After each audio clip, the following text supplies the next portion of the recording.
आप सभी लोगों को नमस्कार। चलिए शुरू करते हैं आज से अपना नया चैप्टर। स्टीरियोकेमिस्ट्री चैप्टर हमारा साइड में चल रहा है और इसी के पैरेलल में हम पेरिसाइक्लिक केमिस्ट्री को स्टार्ट करते हैं। पेरिसाइक्लिक केमिस्ट्री रिएक्शन स्टार्ट करने से पहले मैं आप लोगों को दो बातें बताना चाहता हूँ। देखो, सबसे पहली बात आपको जो इस टॉपिक के बारे में समझनी है वो मैंने कुछ साइड में थोड़ा सा हिंट टाइप का दिया है। ये चैप्टर बाकी दूसरे चैप्टर से जो ऑर्गेनिक केमिस्ट्री में आप पढ़ते हो उनसे अलग है। आज तक हमारा जो एक लाइन था सारा खेल इलेक्ट्रॉन डेंसिटी का है, वो कहीं ना कहीं यहाँ पर आगे लगता ही नहीं है। तो ये अपने आप में सबसे पहले एक इंटरेस्टिंग पॉइंट है, एक नया ओवरव्यू है जो कि आप एक चैप्टर में पढ़ने वाले हो कि आखिरकार किस तरह की रिएक्शंस आपको देखने को मिलने वाली हैं। और दूसरी बात, ये जो टॉपिक है ये बहुत इंपॉर्टेंट है एग्जाम के पॉइंट ऑफ व्यू से। बहुत हद तक जब आप प्रैक्टिस करते हो reagent, reaction mechanism, name reactions, ये सारे टॉपिक्स, तो उसमें स्कोरिंग नहीं हो पाता। ये रियलिटी है। हम पढ़ते हैं, बहुत अच्छा करते हैं, लेकिन ये टॉपिक ऐसा है यहाँ से चीज़ें समझ में भी आती हैं और स्कोरिंग भी होता है। और यही एग्जाम में ऑर्गेनिक केमिस्ट्री में मार्क्स भी दिलाता है। और अगर मैं नेट एग्जाम की बात करूँ तो अराउंड 15 to 25 मार्क्स ये रखता है। तो बहुत अच्छा वेटेज है, गेट में भी अच्छे क्वेश्चंस आते हैं अच्छे लेवल के। और वहीं पर अगर मैं आईआईटीएम एग्जाम की बात करूं तो हर आपके लिए जो पिछले सालों में है इसका लेवल का क्वेश्चंस का इंक्रीज होते जा रहा है। तो मैं आपको नेट गेट की चीजें ही ऑलमोस्ट समझाना चाहता हूं, क्योंकि अगर आप हायर कॉन्सेप्ट सीख जाओगे तो आपको लोअर कॉन्सेप्ट लगाने में आसानी होगी। लेकिन फिर जो बच्चा थोड़ा सा अपने आप को वीक मानता है, मैं उसको बता दूंगा कि आपको जेएम के लिए कितना पढ़ना है। ठीक है, ये सारी बातें के साथ अपन इस टॉपिक की शुरुआत करते हैं। तो सबसे पहले क्या है, अपने पास हिस्ट्री है कि आखिरकार पेरिसाइक्लिक केमिस्ट्री का इतिहास रहा क्या है। मतलब ऐसा क्या हुआ था कि जिसकी वजह से पेरिसाइक्लिक नाम आया, पेरिसाइक्लिक रिएक्शंस की बात हुई, ये सब करेंगे। उसके बाद how it is different from other reaction, ये तो बहुत इंपॉर्टेंट पॉइंट है। ये टॉपिक बहुत इंपॉर्टेंट है। यहाँ पर आपको समझना पड़ेगा किस तरीके से ये बाकी सभी रिएक्शंस की तरह से डिफरेंट एकदम। और अगर बाकी सभी रिएक्शन से डिफरेंट है तो यहाँ पर एक नए कॉन्सेप्ट्स होंगे, एक नया अप्रोच होगा और एक नया क्वेश्चन करने का तरीका होगा। ये सारी चीजें आपको सीखने को मिलने वाली हैं। उसके बाद पहले से क्या आना चाहिए, थोड़ा सा मैं यहाँ पर आपको हिंट दूंगा कि आपको पहले से थोड़ा सा ये टॉपिक पर हल्का सा कमांड होना चाहिए। हाँ, नहीं भी आता टेंशन लेने की जरूरत नहीं है, मैं आपको साथ साथ पूरे बेसिक से लेके चलूंगा। लेकिन फिर भी आपको थोड़ा सा अगर आएगा तो आपको ये टॉपिक बहुत आसान होगा समझने में। और लास्ट में पेरिसाइक्लिक इंट्रोडक्शन कि आखिरकार हमें इस टॉपिक में पढ़ना ही क्या है और कैसे पढ़ना है, सारा क्लासिफिकेशन करेंगे। फिर मैं एक छोटा सा ओवरव्यू दूंगा जिससे आपको ये समझ में आ जाएगा पेरिसाइक्लिक केमिस्ट्री आखिरकार होती क्या है। तो चलिए शुरू करते हैं। देखो, सबसे पहले अगर मैं हिस्ट्री की बात करता हूं तो बहुत ही रोचक सा इतिहास रहा है। अब ये रोचक सा इतिहास क्या है, देखा ये गया था 1963 में दो साइंटिस्ट थे, हॉफमैन एंड वुडवर्ड। दोनों ही लैम्बेट थे, हॉफमैन एंड वुडवर्ड। ये दोनों ही साइंटिस्ट क्या कर रहे थे, ये दोनों ही साइंटिस्ट विटामिन B12 स्ट्रक्चर की स्टडी कर रहे थे। और जो विटामिन B12 का स्ट्रक्चर है, ये स्ट्रक्चर बहुत ज़्यादा कॉम्प्लेक्स, बहुत ज़्यादा बड़ा स्ट्रक्चर है। तो इन्होंने वहाँ पर देखा कि इस स्ट्रक्चर में एक वहाँ पर ट्राइइन मोइटी प्रेजेंट है। कुछ इस तरीके का ये वाला पार्ट इस स्ट्रक्चर में प्रेजेंट है, जिसको मैं कह सकता हूँ ट्राइइन मोइटी। अब जब ये ट्राइइन मोइटी उन लोगों ने देखा और जब यहाँ पर इस ट्राइइन मोइटी की रिएक्शन करवाई इन प्रेजेंस ऑफ हीट और लाइट। आप इसको आज के बाद पढ़ोगे हीट और इसको आज के बाद पढ़ोगे आप लाइट। आगे चल के मैं और डिटेल में आपको बताने वाला हूँ। हीट जो है वो थर्मल कंडीशन है, लाइट एक फोटोकेमिकल कंडीशन है। आखिरकार क्या दोनों में डिफरेंस होता है, क्या दोनों में सिमिलरिटी होती है, इन सब बातों में हम बहुत डिटेल में आगे बात करेंगे। ठीक है, जब आपने हीट और लाइट लिया तो वहां पर उन्होंने एक खास तरह की रिएक्शन देखी और उस रिएक्शन को उन लोगों ने नाम दे दिया साइक्लाइजेशन रिएक्शन। इस स्ट्रक्चर से अगर आप इस स्ट्रक्चर को देखोगे तो ये कैसा स्ट्रक्चर है, ओपन चेन स्ट्रक्चर है। और अगर इस स्ट्रक्चर को देखोगे ये कैसा है, साइक्लिक स्ट्रक्चर है। तो उन्होंने कहा हीट और लाइट की प्रेजेंस में वहां पर क्या हो रहा है, हीट और लाइट की प्रेजेंस में वहां पर साइक्लाइजेशन हो रहा है। क्या ये पहली बात समझ में आई? बस जब उन्होंने देखा तो साइकिलाइजेशन हो रहा है, ये बड़ी बात नहीं थी। बड़ी बात ये थी, ये जो साइकिलाइजेशन है ये किस मैकेनिज्म से हो रहा है, किस तरीके से हो रहा है, ये बड़ा था। आप ऑर्गेनिक केमिस्ट्री पढ़ते हो, कोई भी रिएक्शन पढ़ते हो, तो उस रिएक्शन में आपका जो पूरा का पूरा प्राइम फोकस होता है वो क्या होता है कि आखिरकार रिएक्शन का मैकेनिज्म क्या है, रिएक्शन अप्रोच कैसे हुआ, रिएक्शन हो गया वो बड़ी बात नहीं थी, रिएक्शन का मैकेनिज्म क्या है। तो जब इसके बारे में स्टडी किया तो उस समय पर आपके पास जो ऑर्गेनिक केमिस्ट्री में प्रेजेंट थी, एक तो आयनिक मैकेनिज्म प्रेजेंट थी और एक रेडिकल मैकेनिज्म प्रेजेंट थी।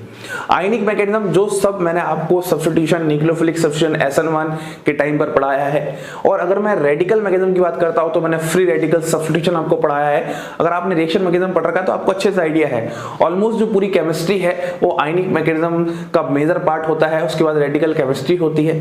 तो जब ये देखा तो उन्होंने पाया कि यहां पर ना ही आयनिक मैकेनिज्म है साइक्लाइजेशन में, ना ही यहां पर क्या है आयनिक मैकेनिज्म, और ना ही यहां पर क्या है रेडिकल मैकेनिज्म। बस यहां से दिक्कत शुरू हो गई, यहां से दिक्कत शुरू हो गई। बहुत बड़ी बात होती है जब हम किसी नई चीज पर स्टडी करते हैं, नई तरह की रिएक्शन देखने को मिलती है और वो पुरानी वाली चीजों में अगर फिट ना बैठे तो फिर हमें कुछ नया सोचना पड़ता है। अब अगर हम इसके लिए कुछ नया सोच रहे हैं तो फिर इन्होंने और स्टडी स्टार्ट की। इन्होंने 2 साल तक और काम किया, लगभग इन लोगों ने 2 साल और काम किया। 2 साल काम करने के बाद 1965 में 1965 में उन्होंने हॉफमैन एंड वुडवर्ड रूल दिए, हॉफमैन एंड वुडवर्ड रूल। और उस रूल से जो एक ब्रांच निकल के आई, उसी ब्रांच का वहां पर नाम पड़ गया पेरिसाइक्लिक ब्रांच, या फिर पेरिसाइक्लिक केमिस्ट्री, या फिर pericyclic reaction. This is the इतिहास ऑफ पेरिसाइक्लिक केमिस्ट्री। ये बात थी जो वहां पर समझ में आई। अब बस यही चीजें आपको बार बार समझने की कोशिश करनी है। क्या हॉफमैन एंड वुडवर्ड रूल थे, बहुत सारी बातें हम लोग एक एक करके करने वाले हैं। तो सबसे पहले उम्मीद करता हूं आपको हिस्ट्री बहुत अच्छे से समझ में आ चुकी होगी। अब अगला सवाल है कि how it is different from other reaction. एक बात तो पक्की है, अभी हमने समझा कि ये ना ही आयनिक मैकेनिज्म है ना ही रेडिकल मैकेनिज्म है। तो अगर ये दोनों ही नहीं है तो पक्की बात है कुछ ना कुछ डिफरेंस होगा। तो यहाँ का जो सबसे बड़ा डिफरेंस होता है वो होता है रिएजेंट। आपने आज तक जो ऑर्गेनिक केमिस्ट्री पढ़ी होगी उसमें रिएजेंट कंडीशंस क्या होती हैं, डिफाइन होती हैं, लेकिन यहाँ पर किसी भी प्रकार के कोई रिएजेंट्स की जरूरत ही नहीं होती है। हीट और लाइट की प्रेजेंस में ही रिएक्शन हो जाती है। बात समझ में आ रही है क्या? फिर से समझते हैं अपन। तो अगर मैं इंपॉर्टेंट पॉइंट्स की बात करता हूं तो इंपॉर्टेंट पॉइंट में सबसे पहला, this reaction takes place in presence of heat and light, in presence of heat and light। सबसे पहली बात तो आपको ये याद रखनी है कि बाकी सभी रिएक्शन से ये कैसे डिफरेंट है। दूसरी बात जो इंपॉर्टेंट है वो है यह रिएक्शन कंसर्टेड मैकेनिज्म के थ्रू गुजरती है, कंसर्टेड मैकेनिज्म के थ्रू गुजरती है। मतलब यहां पर ट्रांजिशन स्टेट का फॉर्मेशन होता है।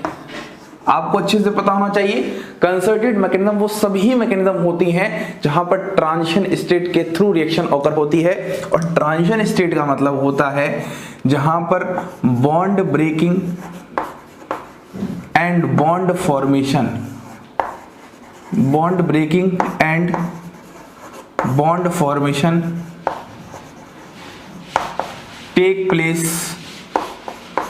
एक साथ साइमल्टेनियसली, जहां पर एक साथ बॉन्ड ब्रेकिंग और बॉन्ड फॉर्मेशन देखने को मिलती हैं। अगर मैं आपको थोड़ा सा याद कराऊं पुराने वाले टॉपिक्स में, तो SN2 रिएक्शन ऐसी रिएक्शन थी जहां पर ट्रांजिशन स्टेट बनता था, जहां पर एक तरफ से न्यूक्लियोफाइल अप्रोच करता था और एक तरफ से लीविंग ग्रुप लीव करता था। न्यूक्लियोफाइल का अप्रोच करना, लीविंग ग्रुप का लीव करना, दोनों एक साथ ही होता था। तभी तो नया बंधन बनता था, पुराना बंधन टूटता था। उसी ही स्टेट को आप बोलते थे ट्रांजिशन स्टेट। ये वाली सारी बातें हैं। अब इसके बाद अगला है कि कंसर्टेड मैकेनिज्म तो है, ट्रांजिशन स्टेट तो बनेगा, लेकिन कैसा ट्रांजिशन स्टेट? यहां पर साइक्लिक ट्रांजिशन स्टेट का फॉर्मेशन होता है, साइक्लिक ट्रांजिशन स्टेट का फॉर्मेशन होता है। मतलब बात को समझिएगा, बहुत अच्छे से समझिएगा। यहां पर 6 मेंबर्ड साइक्लिक ट्रांजिशन स्टेट के थ्रू ज्यादातर रिएक्शन प्रेफर होती है। जरूरी नहीं कि 6 मेंबर्ड ही बने, लेकिन मोस्टली तो रिएक्शंस होती हैं 6 मेंबर्ड के थ्रू ही होती हैं, ठीक है। उसके बाद अगला पॉइंट क्या है कि यहां पर कोई भी रिएक्शन इंटरमीडिएट फॉर्म नहीं होता। No reaction intermediate formed. यहां पर आपको ना ही कार्बोकेटाइन देखने को मिलने वाले हैं, ना ही कार्बोनाइन, ना ही कार्बन फ्री रेडिकल, ना ही कार्बीन बेंजीन नाइट्रीन। आपको यहां पर किसी भी प्रकार के कोई रिएक्शन इंटरमीडिएट नहीं देखने को मिलने वाले हैं। बात समझ में आ चुकी है। अब अपन आगे बात करते हैं लास्ट, बहुत इंपॉर्टेंट पॉइंट है। लास्ट पॉइंट को सबसे पहले अपन स्टार लगाते हैं।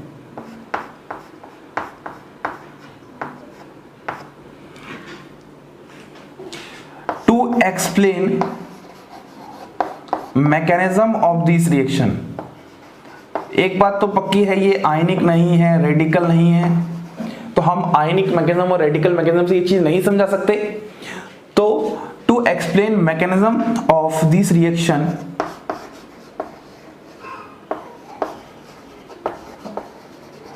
we take help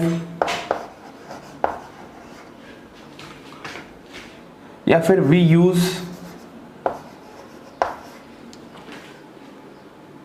frontier molecular orbital approach। frontier molecular orbital approach, frontier molecular orbital approach, जिसको अपन बोलते हैं FMO अप्रोच। तो उम्मीद करता हूं आपको ये बात समझ में आ चुकी होगी, जिसमें से ये लास्ट पॉइंट बहुत इंपॉर्टेंट पॉइंट है, फ्रंटियर मॉलिक्यूलर ऑर्बिटल अप्रोच। बोलिए, बात समझ आई? तो अभी हम जानेंगे, समझेंगे क्या होता है, इसमें क्या बातें पढ़ेंगे, सब बातें हम करने वाले हैं। तो ये आपके पास पहला पॉइंट था, ये आपके पास दूसरा पॉइंट है। अब तीसरा पॉइंट, पहले से क्या आना चाहिए। तो मुझे जो आपसे थोड़ी सी उम्मीद है, पहले से 2 टॉपिक की उम्मीद है।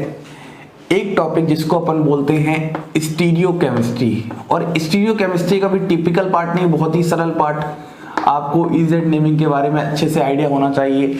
E कैसे होता है एल्कीन, Z कैसे होता है एल्कीन, ये सब यूज होने वाला है यहाँ पर, ठीक है। उसके बाद आपको यहाँ पर थोड़ा सा आइडिया होना चाहिए MOT, मॉलिक्यूलर ऑर्बिटल थ्योरी, इसका भी आपको आइडिया यहाँ पर होना चाहिए, ठीक है। इन टॉपिक से आपका ये टॉपिक है ना सरल बन जाएगा, और इसमें 4 चांद लग जाएंगे। क्वेश्चंस के लेवल भी बहुत अच्छे लेवल के पूछे जाएंगे, क्योंकि क्वेश्चन है ना सीधे उठा के नहीं जाता, क्वेश्चन में कुछ ना कुछ तो कलाकारी की जाती है, और उसी कलाकारी में आपका आंसर भी गलता जाता है। तो सब तरीके की कलाकारी को अपन सीखने की कोशिश करेंगे। फिर अपन लास्ट पॉइंट पे बात करते हैं पेरिसाइक्लिक इंट्रोडक्शन। ये सारी बात हो चुकी हैं, अभी तक आपको समझ में आ चुका है आखिरकार पेरिसाइक्लिक केमिस्ट्री बाकी सभी केमिस्ट्री से किस तरीके से डिफरेंट है। और ये चीज तो पक्की है कि अभी तक जो आप अप्रोच लगा रहे थे ऑर्गेनिक केमिस्ट्री में, वो अप्रोच यहाँ पर नहीं लगेगा, एक नए तरीके का अप्रोच आपको लगाना पड़ेगा। और मैं आपको बता देता हूं ये अप्रोच बहुत ईजी अप्रोच है। तो चलिए शुरू करते हैं अपना पेरिसाइक्लिक केमिस्ट्री का इंट्रोडक्शन पार्ट। तो आइए अब हम बात करते हैं पेरिसाइक्लिक के इंट्रोडक्शन पार्ट की। तो सबसे पहले अपन ये क्लासिफाई करते हैं कि आखिरकार पेरिसाइक्लिक केमिस्ट्री में कौन कौन सी रिएक्शन पढ़नी है। जिसमें हमारे पास सबसे पहली रिएक्शन होती है, उसका नाम होता है इलेक्ट्रोसाइक्लिक रिएक्शन।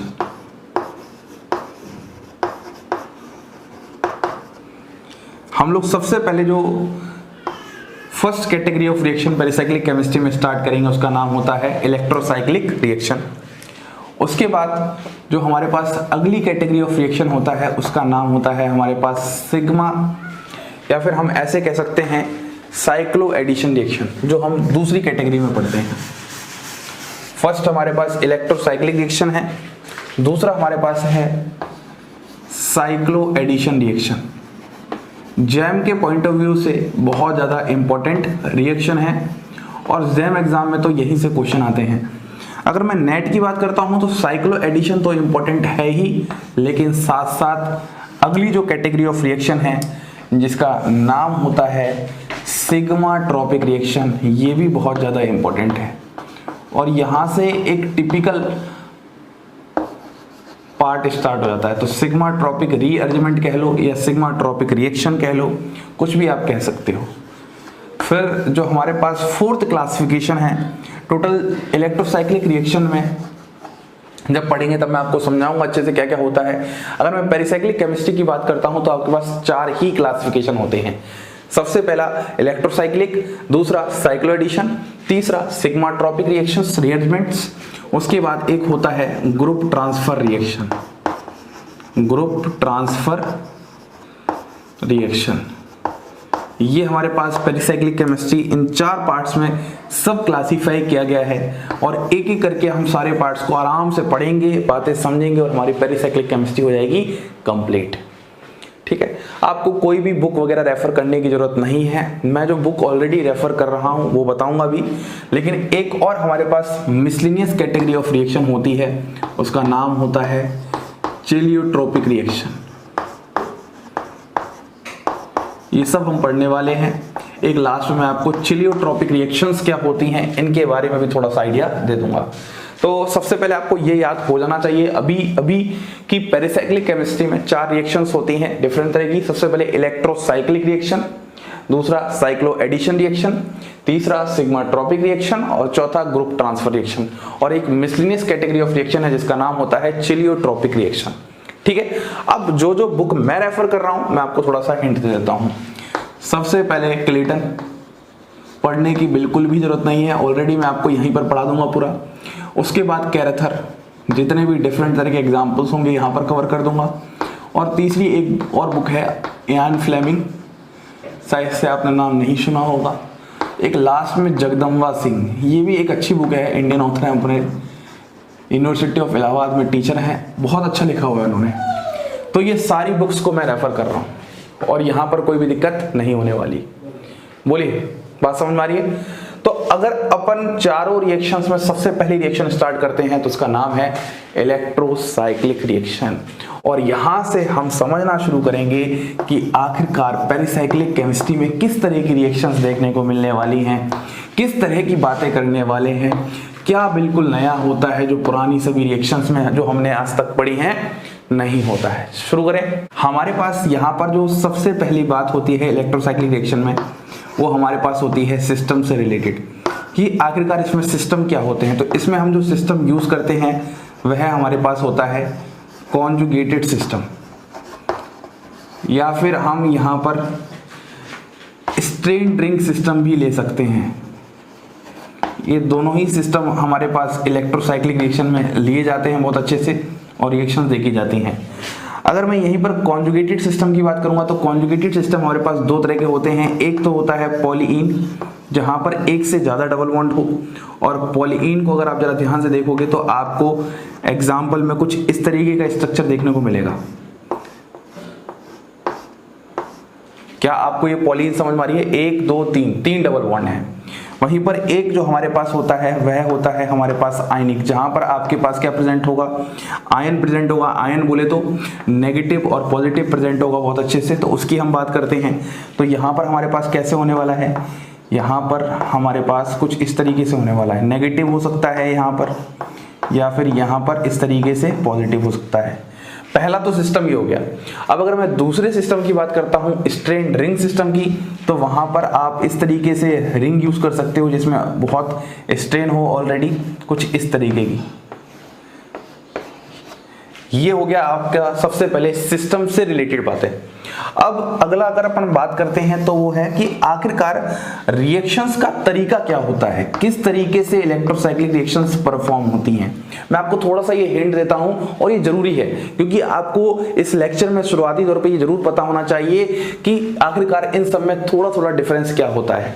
तो अगर अपन बात करें तरीका में, तो तरीका में अपना सबसे पहले क्या होगा, इस तरीके से आपने ये वाला सिस्टम ले लिया, पॉलीन वाला कुछ इस तरीके का, और यहां पर आप यूज कर रहे हो हीट। जब आपने पॉलीन वाला सिस्टम के सामने हीटिंग करवाई तो यहां पर आपको देखने मिलेगा ये वाली बॉन्ड यहां शिफ्ट होगी, ये वाली बॉन्ड यहां शिफ्ट होगी और ये वाली बॉन्ड यहां शिफ्ट होगी। इस पॉइंट को समझने की कोशिश करो। यहां पर आपके पास क्या है, बॉन्ड का ब्रेकिंग है, यहां पर क्या है, बॉन्ड का फॉर्मेशन है, यहां पर क्या है, बॉन्ड का ब्रेकिंग है, यहां पर क्या है, बॉन्ड का फॉर्मेशन है, यहां पर क्या है, बॉन्ड का ब्रेकिंग है, और यहां पर क्या है, बॉन्ड का फॉर्मेशन है। अगर आप ध्यान से देखोगे तो यहां पर alternate bond breaking, bond formation, bond breaking, bond formation चल रहा है। तो यहां पर हमारे पास जो साइक्लिक ट्रांजिशन स्टेट बनेगा वह आपको कुछ इस तरीके का नजर आने वाला है। जरा ध्यान से देखिएगा, मैं बॉन्ड ब्रेकिंग को इससे दिखाता हूं, लिख देता हूं मैं। जब मैं बॉन्ड ब्रेकिंग दिखाऊंगा तो इससे दिखाऊंगा, और जब मैं बॉन्ड फॉर्मेशन दिखाऊंगा तो येलो से दिखाऊंगा। ठीक है, तो ध्यान से देखते जाइए। सबसे पहले ये वाली बॉन्ड क्या हो रही है, ब्रेक हो रही है, तो आप इसको ब्रेक इस तरीके से दिखा दोगे। बहुत इंटरेस्टिंग केमिस्ट्री देखो। फिर आपके पास बॉन्ड क्या हो रही है, फॉर्म हो रही है, और हमेशा बॉन्ड ब्रेकिंग और बॉन्ड फॉर्मेशन अल्टरनेट होते हैं। फिर क्या हो रही है, आपके पास बॉन्ड ब्रेक हो रही है, फिर आपके पास क्या हो रही है, बॉन्ड फॉर्म हो रही है, फिर आपके पास क्या हो रही है, बॉन्ड ब्रेक हो रही है, और लास्ट में फिर आपके पास क्या हो रही है, बॉन्ड फॉर्म हो रही है। इस तरीके से अगर आप देखोगे तो ये आपके पास एक साइक्लिक ट्रांजिशन स्टेट बन के तैयार हो गया, जो कि एक 6 मेंबर्ड है। और फाइनली आपके पास जो प्रोडक्ट बनता है वह कुछ इस तरीके का बनता है। बोलिए, क्या आप सबको समझ में आया? ये होती है आपके पास पेरिसाइक्लिक केमिस्ट्री, पेरिसाइक्लिक रिएक्शन, जो बाकी सभी रिएक्शन से एकदम डिफरेंट है। तो अगर हम इसके बारे में बातें करें तो सबसे पहली बात तो आपको यह समझ में आनी चाहिए, यह एक 1 स्टेप रिएक्शन है, एक ही स्टेप में तो हो रही है। वो सभी रिएक्शन जो ट्रांजिशन स्टेट के थ्रू जाती हैं वो हमेशा 1 स्टेप रिएक्शन ही होती हैं। और अगर मैं एक और इंपॉर्टेंट बात करूं, ये कैसी रिएक्शन है, यह एक इंट्रामोलिकुलर रिएक्शन है, एक ही मॉलिक्यूल में हो रही है। तो एक ही molecule within the molecule हो तो उन रिएक्शन को हम बोलते हैं इंट्रामोलिकुलर रिएक्शन। और फिर ये कितना कंपोनेंट सिस्टम है, यह एक 1 कंपोनेंट सिस्टम है, एक ही तो कंपोनेंट है यहाँ पर, तो यह एक 1 कंपोनेंट सिस्टम यूज किया गया है। और लास्ट बात अगर आपको मैं समझाऊं, बहुत बेहतरीन बात, यहाँ पर कितनी पाई बॉन्ड है, यहाँ पर आपके पास 3 पाई बॉन्ड है, सबको नजर आ रही है। और अगर आप यहाँ पर देखोगे तो यहाँ पर कितनी पाई बॉन्ड है, यहाँ पर आपके पास 2 पाई बॉन्ड है। बोलिए, बात समझ में आई? तो अगर मैं यहाँ पर सिग्मा बॉन्ड चेक करूंगा तो यहाँ पर टोटल कितनी है, 1 2 3 4 5 सिग्मा बॉन्ड। यहाँ पर चेक करूंगा तो यहाँ पर कितनी है, 1 2 3 4 5 6। मतलब ये बात बहुत इंपॉर्टेंट है, इसको याद कर लेना। At the cost of 1 pi bond 1 new sigma bond form, 1 new sigma bond form. एक पाई बॉन्ड की कॉस्ट में यहां पर एक नई सिग्मा बॉन्ड का फॉर्मेशन हो रहा है, और ये इलेक्ट्रोसाइक्लिक रिएक्शन की एक तरीके से पहचान है, मेन बात है। बोलिए, क्या आपको सबसे पहले इलेक्ट्रोसाइक्लिक रिएक्शन अच्छे से समझ में आ चुकी है? बिल्कुल भी किसी भी प्रकार का कोई कंफ्यूजन नहीं रखना है। अब हम बात करते हैं अपनी सेकंड कैटेगरी ऑफ रिएक्शन, जिसका नाम है साइक्लो एडिशन रिएक्शन। तो आइए अब हम बात करते हैं अपनी सेकंड कैटेगरी ऑफ या second type of pericyclic reaction, जिसका नाम है हमारे पास साइक्लो एडिशन रिएक्शन। देखिए, अगर मैं साइक्लो एडिशन रिएक्शन की बात करता हूं तो हमारे पास यहां पर साइक्लो एडिशन रिएक्शन 2 तरीके से पढ़ी जाती है। एक तो सबसे पहले इन डिफरेंट मॉलिक्यूल,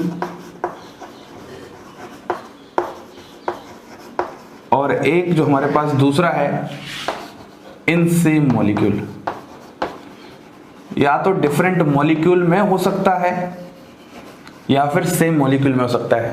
अब अगर मैं इस बात को आपको एग्जांपल से समझाने की कोशिश करूं तो एग्जांपल हमारे पास कुछ ऐसा है, इस तरीके से एक कंपोनेंट है और यहां पर इस तरीके से एक कंपोनेंट है। जब इसके सामने मैं इस तरीके से हीटिंग कंडीशन लेके आ रहा हूं तो यहां पर देखने को क्या मिलने वाला है, ये वाली बॉन्ड यहां शिफ्ट होती है, ये वाली बॉन्ड यहां शिफ्ट होती है, और ये वाली बॉन्ड यहां शिफ्ट होती है। मतलब थोड़ा सा ध्यान से समझना, यहां पर आपके पास क्या हो रहा है, बॉन्ड ब्रेकिंग, यहां पर बॉन्ड फॉर्मेशन, यहां पर बॉन्ड ब्रेकिंग, यहां पर बॉन्ड फॉर्मेशन, यहां पर बॉन्ड ब्रेकिंग, यहां पर बॉन्ड फॉर्मेशन। मतलब इसमें भी alternate bond breaking bond formation चल रहा है, जिसकी वजह से यहां पर भी साइक्लिक ट्रांजिशन स्टेट बनेगा और जाहिर सी बात है वह एक 6 मेंबर्ड ही बन रहा है। तो अगर मैं इसको समझाने की कोशिश करूं तो यह आपके पास कुछ ऐसा होगा। तो अब मैं फिर से वही बात है, बॉन्ड ब्रेकिंग को मैं इससे समझाऊंगा। आप 2-3 तरह के कलर के पेन यूज करोगे तो ज्यादा अच्छा समझ में आएगा, बहुत इंटरेस्टिंग टॉपिक लगेगा। और येलो वाले से आप बॉन्ड फॉर्मिंग बनाओगे, येलो वाले से आप बॉन्ड फॉर्मिंग बनाओगे। शुरू हो जाइए, कैसे करोगे?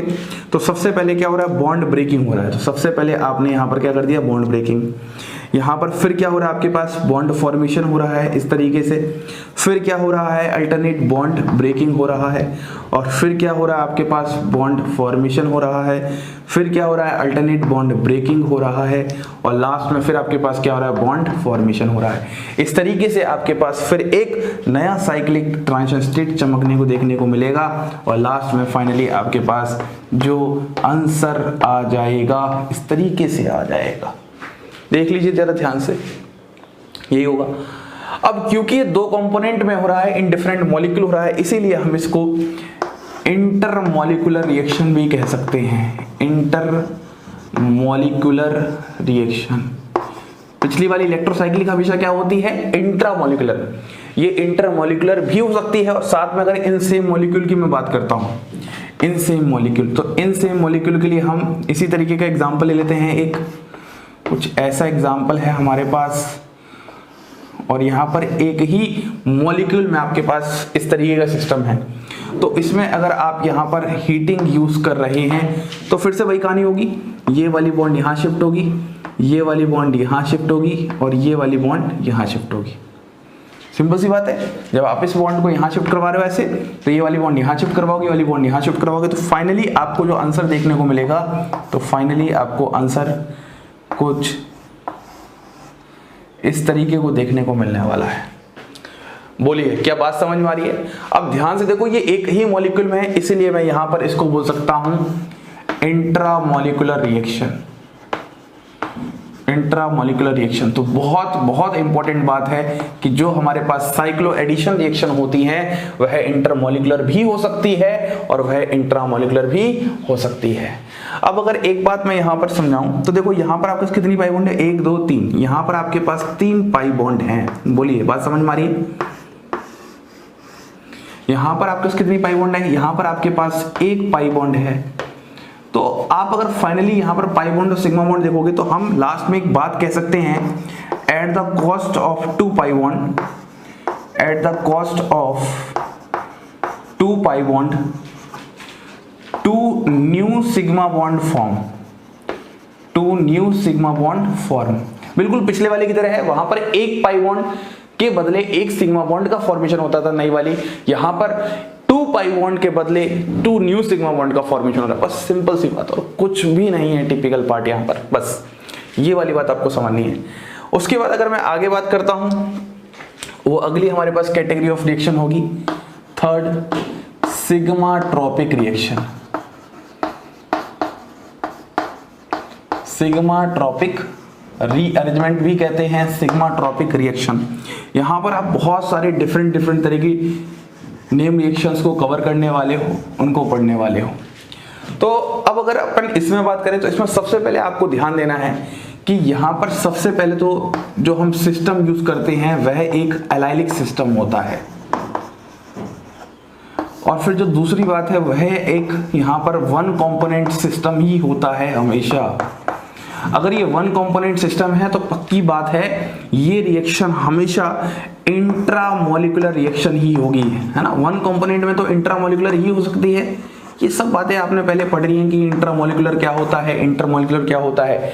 थोड़ा सा हाइड्रोजन बॉन्डिंग को याद करो, केमिकल बॉन्डिंग में जब पढ़ते हो तो वही सब बात चल रही है। यहाँ पर जो सारी कहानी छुपी होती है वो एलाइलिक सिस्टम पर छुपी होती है। इस रिएक्शन को मैं बहुत टिपिकल बना सकता हूं अगर मैं डिफरेंट एलाइलिक सिस्टम यूज करते जाऊं। अगर 1-2 एलाइलिक सिस्टम हो तो हमें ये रिएक्शन बहुत आसान लगती है, लेकिन यहाँ पर कम से कम 5 6 7 10 तरीके के डिफरेंट, मतलब आप 10 डिफरेंट टाइप सिस्टम को पढ़ने वाले हो, जानोगे इस रिएक्शन में, तो आपको थोड़ी सी डिफिकल्टी देखने को मिलेगी। अब वहीं पर मैं अगर एलाइलिक सिस्टम की बात करता हूं तो क्या होता है, हमेशा sp2 कार्बन के बगल में जो sp3 कार्बन होता है उसी को हम एलाइलिक कार्बन कहते हैं, या फिर वही एलाइलिक सिस्टम कहलाता है। चलिए एग्जांपल्स के थ्रू बात करते हैं। अगर मैं एक एग्जांपल लेता हूं कुछ इस तरीके से, ये आपके पास एक एग्जांपल है। अब अगर आप इस एग्जांपल में देखोगे तो सबसे पहले यहाँ पर ये आपके पास एलाइलिक सिस्टम है, एलाइलिक कार्बन है, और यहाँ पर ये आपके पास एलाइलिक कार्बन है। sp2 कार्बन के बगल में sp3 कार्बन, sp2 कार्बन के बगल में sp3 कार्बन। क्या बात समझ में आ रही एकदम अच्छे से, कोई दिक्कत नहीं है। अगर इतनी बात आपको समझ में आ चुकी है तो अब यहाँ पर क्या होने वाला है, सुनना। जो एलाइलिक कार्बन है उससे नंबरिंग देते हैं और डबल बॉन्ड के थ्रू कंप्लीट करते हैं। एलाइलिक कार्बन को नंबरिंग देते हैं और डबल बॉन्ड के थ्रू कंप्लीट करते हैं। ये बात सबसे पहले आपको आनी चाहिए। ये बात करने के बाद जब आप यहाँ पर हीटिंग यूज करोगे तो यहाँ पर कारनामा जो आपको देखने को मिलेगा वह कुछ इस तरीके को देखने को मिलने वाला है, इस तरीके से देखने को मिलने वाला। बस इस बात का ध्यान देना है। जैसे ही आप करोगे तो यहाँ पर आपका cyclic transition state no doubt form होगा, लेकिन आप बनाते रहना घर में बैठ के। हम अगर डायरेक्ट आंसर बनाए तो आंसर आपके पास ये बन जाएगा, मतलब ये वाली बॉन्ड टूट के यहाँ से बॉन्ड यहाँ आ जाएंगी। चेक करो, देखो ये वाली डबल बॉन्ड यहाँ आ रही है, ये डबल बॉन्ड यहाँ आ रही है, यहाँ पे एक बॉन्ड बन रही है और ये वाली बॉन्ड टूट रही है। इसी रिएक्शन को हम लोग बोलते हैं सिग्मा ट्रॉपिक रिएक्शन। बहुत बहुत मजा आएगा। देखो कितना इंटरेस्टिंग पार्ट है, सारी सारी बातें अच्छे से समझ में आ रही होंगी। अब अगर इसमें मैं एक मेन बात समझाऊं तो मेन बात आप देखो कितनी पाई बॉन्ड है यहाँ पर आपके पास 2 पाई बॉन्ड है। बात समझ में आ रही है। और यहाँ पर आपके पास कितनी पाई बॉन्ड है इस वाले केस में, यहाँ पर आपके पास भी 2 पाई बॉन्ड है। तो ये ऐसी खास तरह की रिएक्शन है जहां पर 2 पाई बॉन्ड है, मतलब नो लॉस नो गेन। यहाँ पर ना ही किसी प्रकार का लॉस होता है और यहाँ पर ना ही किसी प्रकार का गेन होता है। बोलिए बात समझ में आ रही है एकदम अच्छे से। यहाँ तक तो कोई दिक्कत आपको नहीं है, बिल्कुल भी सब समझ में आ रहा है। बस यही बातें आपको मुझे समझानी थी। तो अब हम अगली टाइप ऑफ रिएक्शन की बात करते हैं, जो कि हमारी लास्ट और इंपॉर्टेंट टाइप ऑफ रिएक्शन है, ग्रुप ट्रांसफर रिएक्शन। तो आइए अब हम बात करते हैं अपनी लास्ट रिएक्शन, जिसका नाम है हमारे पास group transfer reaction.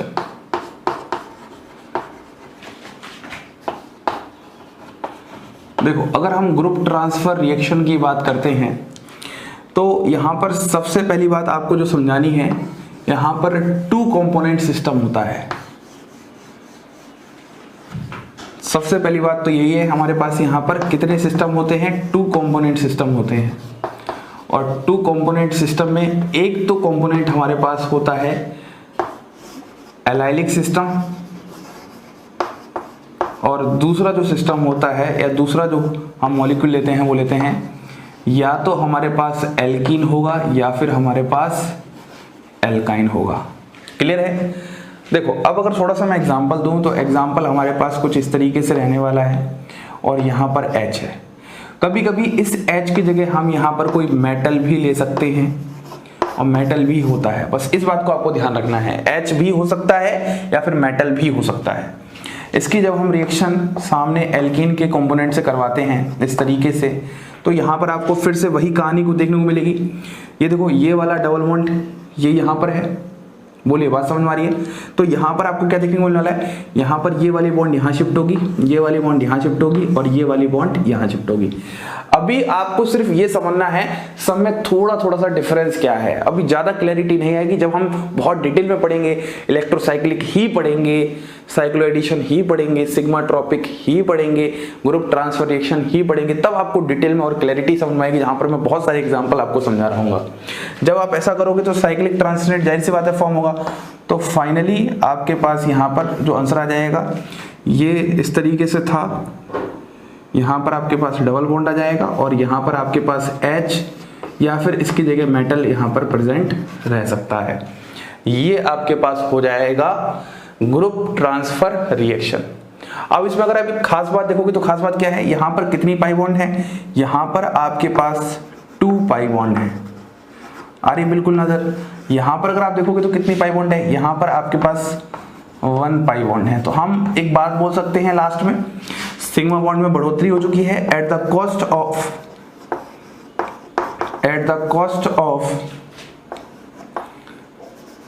1 pi bond one new sigma bond form, one new sigma bond form. बस इस बात को आप ध्यान रखो, एक पाई बॉन्ड की कॉस्ट में एक नई सिग्मा बॉन्ड का फॉर्मेशन हो रहा है। अब इस रिएक्शन में जो सबसे खास बात है वह ये है कि इस रिएक्शन में जो हमने पिछली 3 रिएक्शन पढ़ी हैं उनकी झलक देखने को मिलती है। क्या आप देख पा रहे हो कि पुरानी 3 रिएक्शंस क्या इसमें समा रही हैं? तो देखो ध्यान से कैसे। सबसे पहली बात, ये 2 कंपोनेंट सिस्टम है, तो ये इंटर भी हो सकता है और इंट्रा भी हो सकता है। मतलब एक ही मॉलिक्यूल में भी प्रेजेंट हो सकते हैं और अलग अलग मॉलिक्यूल में भी प्रेजेंट हो सकते हैं। तो 2 कंपोनेंट सिस्टम होने की वजह से ये साइक्लो एडिशन रिएक्शन से रिजेंबल कर रहा है, क्योंकि वहां पर भी 2 कंपोनेंट सिस्टम थे, थोड़ा याद करो। और क्योंकि इसमें एलाइलिक सिस्टम है तो ये सिग्मा ट्रॉपिक रिएक्शन से भी रिजेंबल कर रहा है। और क्या आपको इलेक्ट्रोसाइक्लिक दिख रहा है? लास्ट में ये जो पॉइंट है जहां पर एक पाई बॉन्ड से एक न्यू सिग्मा बॉन्ड फॉर्म होती है, तो इस वजह से ये इलेक्ट्रोसाइक्लिक की वजह से या इलेक्ट्रोसाइक्लिक की तरह रिजेंबल कर रहा है। तो मतलब इस रिएक्शन में तीनों ही तरह की थोड़ी थोड़ी झलक दिखती है, इसीलिए रिएक्शन थोड़ा सा कंफ्यूजिंग पार्ट बन जाता है। जब आप पढ़ोगे डिटेल में तब आपको थोड़ा सा पहचानने में दिक्कत होगी ये आखिरकार ग्रुप ट्रांसफर रिएक्शन है या नहीं। ये सारी बातें थी हमारे पास 4 different type of reactions related. अब हम थोड़ा सा एक मिसलेनियस कैटेगरी ऑफ रिएक्शन की बात कर लेते हैं, जिसका हमारे पास नाम है किलोट्रॉपिक रिएक्शन। अगर हम किलोट्रॉपिक रिएक्शन की बात करते हैं तो हम यहां पर बस ज्यादा नहीं, बहुत ही लिमिटेड पढ़ेंगे। Bond formation by single atom, bond formation by single atom यहां पर होता है। यहां पर कोई बड़ा सा मॉलिक्यूल नहीं होता है। और फिर जो रिंग फॉर्मेशन देखने को मिलता है वह रिंग फॉर्मेशन ही आपके पास किलोट्रॉपिक रिएक्शन कहलाते हैं। बस अगर मैं इस बात को एग्जांपल से समझाऊं तो आप एग्जांपल से ऐसे समझ सकते हो, ये आपका एल्कीन है और यहाँ पर एक सिंगल एटम इस तरीके से कार्बीन आपने यहाँ पर ले लिया। यहाँ पर आप हीट या लाइट यूज कर सकते हो। तो अगर आप देखोगे तो यहाँ पर जो रिएक्शन है वह आपको कुछ इस तरीके से दिखेगी। ये वाली बॉन्ड यहाँ शिफ्ट, ये इस तरीके से हो जाएगा और फाइनली आपके पास यहाँ पर क्या हो जाएगा, इस तरीके से साइक्लोप्रोपेन का फॉर्मेशन हो जाएगा। तो जो ये रिएक्शंस होती हैं जिस कैटेगरी में आती हैं वह किलोट्रॉपिक रिएक्शन होती है। जैसे मान लो एक एग्जांपल की मैं और बात करता हूँ कुछ इस तरीके से, और यहाँ पर S डबल बॉन्ड O इस तरीके से आपने पढ़ लिया। तो यहाँ पर फिर से वही बात चलने वाली है इस तरीके की।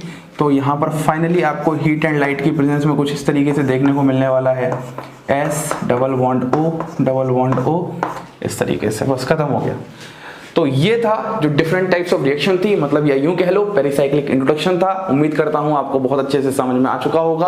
अब हम स्टार्ट करेंगे सबसे पहले अपनी रिएक्शन इलेक्ट्रोसाइक्लिक रिएक्शन। पेशेंस रखिएगा, बिल्कुल भी जल्दबाजी नहीं करेंगे। एक एक टॉपिक को समझते हुए आपसे सारे प्रीवियस क्वेश्चंस बनने वाले हैं। इसी के साथ आप सभी लोगों को धन्यवाद।